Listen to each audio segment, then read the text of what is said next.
आज हम एक कहानी में उतरेंगे, कृष्ण की उस असाधारण भेंट की कहानी, जिसमें उन्होंने अपने गुरु को कुछ ऐसा दिया जो कल्पना से भी परे था। चलिए कहानी की शुरुआत करते हैं कृष्ण की इसी शक्तिशाली पंक्ति से।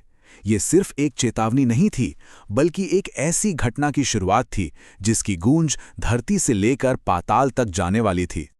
तो ये कहानी शुरू होती है एक जबरदस्त टकराव से, जहां एक जीत एक दिव्य हथियार को जन्म देती है। हुआ यूं कि समुद्र की गहराइयों में कृष्ण का सामना हुआ एक बहुत ही शक्तिशाली दैत्य से, जिसका नाम था पांचजन्य। और उसे हराने के बाद कृष्ण ने उस दैत्य के अवशेषों को किसी मामूली चीज में नहीं, बल्कि एक दिव्य वाद्य यंत्र में बदल दिया। और इसी शंख का नाम रखा गया पांचजन्य। अब ये सिर्फ कोई मामूली शंख नहीं था, बल्कि एक सिंबल था, एक प्रतीक। इसकी ध्वनि जहां भी गूंजती, वहां धर्म की जीत पक्की हो जाती थी। ये न्याय की जीत का ऐलान था।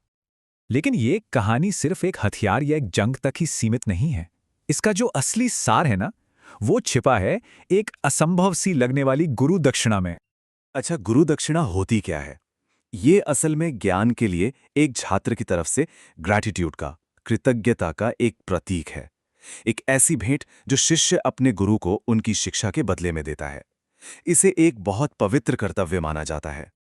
तो जब कृष्ण की शिक्षा पूरी हुई और उन्होंने अपने गुरु सांदीपनि से पूछा कि दक्षिणा में उन्हें क्या चाहिए, तो गुरु ने कुछ ऐसा मांग लिया जो किसी भी आम इंसान के बस की बात नहीं थी। उन्होंने अपने मृत बेटे पुनर्दत्त को वापस लाने के लिए कहा। और बस अपने इसी वादे को पूरा करने के लिए कृष्ण को एक ऐसे सफर पर निकलना पड़ा जहां जिंदा लोगों का जाना, आप सोचिए, मना था। वो अपने भाई बलराम के साथ सीधे पहुंचे यमपुरी, यानी मृत्यु के देवता यम का शहर। ये वो जगह है जहां सिर्फ आत्माएं जा सकती हैं, शरीर नहीं। अब यहां पर एक बहुत बड़ा टकराव था। देखिए, यमपुरी के जो नियम थे वो तो अटल थे, लेकिन कृष्ण का इरादा भी उतना ही पक्का था। यमपुरी का कानून कहता है कि सिर्फ आत्माएं ही अंदर आ सकती हैं, लेकिन कृष्ण तो अपने शरीर के साथ पहुंच गए। एंट्री मौत के बाद ही मिलती है, पर उन्होंने जिंदा रहते हुए अंदर जाने की मांग कर दी। और जहां मौत का समय तय है, वहीं यमपुरी के रक्षक उन्हें मार भी नहीं सकते थे। वहां के रक्षकों ने उन्हें रोकते हुए साफ साफ यही कहा। उनका तर्क बहुत सीधा था, भाई, ब्रह्मांड के नियम तोड़े नहीं जा सकते। मौत का चक्र तो एक तय विधान पर ही चलता है। तो जब यमपुरी के नियम कृष्ण के रास्ते में आए, तो उन्होंने एक ऐसा कदम उठाया जिसने सिर्फ दरवाजे पर खड़े रक्षकों को ही नहीं, बल्कि खुद मृत्यु के देवता को भी हिलाकर रख दिया।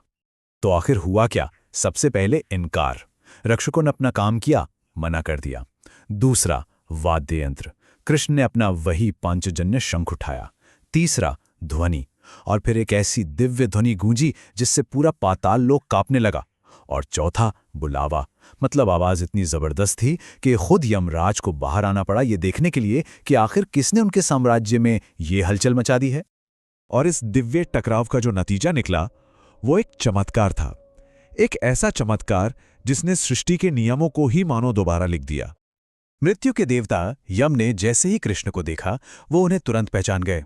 और बस पल भर में शक्ति का जो संतुलन था, वो पूरी तरह बदल गया। उन्होंने झुककर प्रणाम किया और कृष्ण की दिव्यता को स्वीकार कर लिया। तो ये चमत्कार हुआ कैसे? प्रक्रिया बहुत सीधी थी, लेकिन थी पूरी तरह से दिव्य। कृष्ण ने यम से पुनर्दत्त की आत्मा वापस मांगी। यम ने फौरन जीवात्मा लौटा दी। फिर कृष्ण ने उस आत्मा को वापस शरीर में डाला, उसे जीवन दान दिया और उस जिंदा बेटे को लेकर सीधे उसके माता पिता के पास पहुंच गए। और जो बात इस कहानी को और भी ज्यादा दिलचस्प बनाती है, वो है कृष्ण की विनम्रता। उन्होंने अपने गुरु को ये सब नहीं बताया।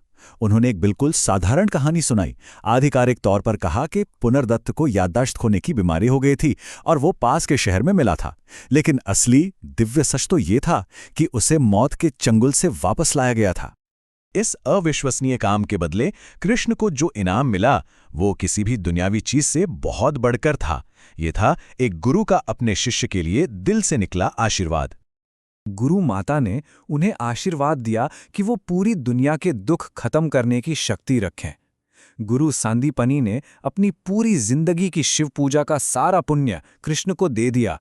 और उन्होंने तो यहां तक कह दिया कि कृष्ण पर अगर कोई श्राप आए तो वो उसे अपने ऊपर लेने के लिए भी तैयार हैं। इस चमत्कार को अपनी आंखों से देखकर गुरु सांदीपनि को कृष्ण के असली स्वरूप का एहसास हो गया।